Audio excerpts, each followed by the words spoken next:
ان الحمدللہ والصلاة والسلام علی اشرف الانبیاء والمرسلین صلی اللہ علیہ وآلہ وسلم وعلی آلہ واصحابہ اجمعین آمین۔ السلام علیکم احباب زیوکار، میں ہوں سید محمد شاہ ثانی کاظمی، سجادہ نشین مرکزی دربار عالیہ کالوچک شریف۔ آج ہم ایک ایسی شخصیت کے پاس موجود ہیں جن نے اختلافی موضوعات پہ بہت زیادہ بات کی ہے۔ یوٹیوب کے اسکالر بھی انہیں کہا جاتا ہے، مختلف مکاتب فکر کے علماء ان سے اختلاف بھی کرتے ہیں۔ مجھے بھی ان کی جو نظریات ہیں ان سے شدید اختلاف ہے۔ ہم آج ان سے 1 to 1 کوسچن کریں گے، کیونکہ میرا تعلق تصوف سے ہے تو میں اپنا مقدمہ آج ان کے سامنے پیش کروں گا۔ السلام علیکم ورحمۃ اللہ صاحب۔ وعلیکم السلام ورحمۃ اللہ وبرکاتہ۔ ولا حول ولا قوۃ الا باللہ، اللہم صلی علی محمد وعلی آل محمد۔ سید صاحب، ہماری خوش نصیبی ہے کہ آپ نے بجائے یہ کہ ہمارے بارے میں کوئی ایسی رائے قائم کریں جو علماء کے اکسانے کے اوپر ہو، جو بھی آپ کی ریزرویشنز ہیں آپ ڈائریکٹلی آگے پوچھیں۔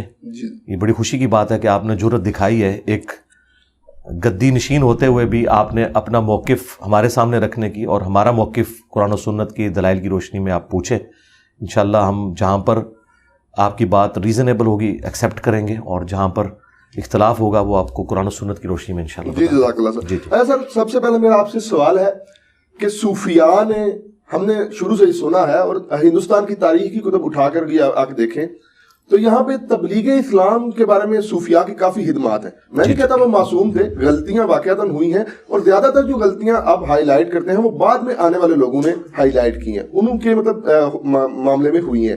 تو صوفیاء کی کم سے کم اس معاملے میں تو آپ تعریف کر دیا کریں۔ جی بالکل تعریف کرتا ہوں۔ دیکھیں، اللہ تبارک و تعالیٰ جس سے چاہے دین کا کام لے لیتا ہے۔ ہم نے کسی ویڈیو کے اندر صوفیاء کی اس حوالے سے جو کنٹریبیوشن ہے اس کا انکار نہیں کیا۔ ہم نے صرف یہ کہا ہے کہ صوفیاء نے اسلام جو یہاں پر پہنچایا وہ پیور اسلام نہیں تھا جو قرآن و سنت کے اندر رپورٹ ہوا۔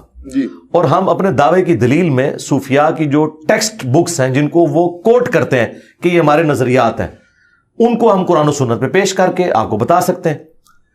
رہ گی کنٹریبیوشن، تو ہم صوفیاء سے ہی پوچھیں گے کہ ایران کے اندر آج سے آلموسٹ 700 سال پہلے جن شیعہ حکمرانوں نے، شیعہ علماء نے وہاں پر شیعت پھیلائی، کیا ان بزرگان دین کی خدمات کو سنی صوفیاء ماننے کے لیے تیار ہیں؟ تو وہ کہیں گے نہیں، وہ مسلمان تو ہیں لیکن ہم ان کے عقیدوں کو صحیح نہیں سمجھتے۔ بس ہم بھی صوفیاء کو مسلمان سمجھتے ہیں، ان کے عقیدوں سے اختلاف رکھتے ہیں کتاب و سنت کی روشنی میں، اور خود بخاری اور مسلم سے ایک حدیث ایسی ہے کہ جو یہ لوگ اپنے مخالفین کے لیے پیش کرتے ہیں۔ مثلا آج ڈاکٹر ذاکر نائک نے سینکڑوں ہندوؤں کو کیمرے کے اندر کلمہ پڑھایا ہے، جس کی پاداش میں حضرت ابراہیم علیہ السلام کی طرح انہیں غریب الوطنی کی زندگی گزارنی پڑ رہی ہے۔ تو کیا بریلوی، دیوبندی علماء اور صوفیاء نے ڈاکٹر ذاکر نائک کو اللہ کا ولی مان لیا ہے کہ جس نے آج کے اس ماڈرن دور کے اندر سینکڑوں ہندوؤں کو کلمہ پڑھایا ہے؟ آپ کے تو پرانے بزرگ تھے، اس کی تو کوئی ویڈیو نہیں ہے، یہ تو ویڈیو بھی موجود ہے۔ تو اس کے جواب میں وہ یہ کہیں گے کہ ہم ذاکر نائک کے عقیدوں کو صحیح نہیں سمجھتے، اس کا کلمہ پڑھانا ٹھیک ہے، وہ اللہ تعالیٰ فاسق سے بھی کام لے سکتا ہے۔ بخاری مسلم کی وہ حدیث کوٹ کر دیں گے جو میں نے ذکر کیا کہ اللہ تعالیٰ چاہے تو فاسق سے بھی دین کا کام لے لیتا ہے۔ وہ ایک جنگ کے دوران ایک مسلمانوں کی طرف سے شخص لڑ رہا تھا جو قانوناً صحابی تھا، لیکن نبی علیہ السلام نے فرمایا یہ جہنمی ہے۔ تو صحابہ کہتے ہیں ہمیں بڑا وسوسہ آیا کہ اس نے تو اتنے کافر قتل کیے ہیں اور اتنی دلیری سے لڑ رہا ہے، یہ جہنمی کیسے ہے؟ تو ایک صحابی اس کے پیچھے ہو لیے، اینڈ پہ جب وہ زخموں کی تاب نہ لا سکا تو اس نے ایک تلوار زمین میں گاڑ کے اپنے آپ کو اس پہ گرا کے خودکشی کر لی۔ تو وہ صحابی وہاں سے نعرہ مارتے ہوئے آئے، صدق رسول اللہ، رسول اللہ نے سچ کہا تھا۔ پھر نبی علیہ السلام نے حضرت بلال سے کہا کہ اٹھو اور اناؤنسمنٹ کر دو کہ آخرت کا دار و مدار خاتمے کے اوپر ہے، بعض اوقات اللہ تعالیٰ فاسق سے بھی دین کا کام لے لیتا ہے۔ فاسق چھوڑ دیں، کافروں سے اللہ نے دین کا کام لیا ہے۔ آج یوٹیوب کے ذریعے، انٹرنیٹ کے ذریعے جو پوری دنیا کے اندر اسلام کی دعوت پہنچ رہی ہے، آپ گھر بیٹھ کے سعودی عرب کی نماز دیکھ رہے ہیں، حرم مکہ، حرم مدینہ کی زیارت کر رہے ہیں، روزہ شریف کی زیارت کر رہے ہیں۔ یہ ٹیکنالوجی اجمیر شریف والے بزرگوں نے نہیں دی،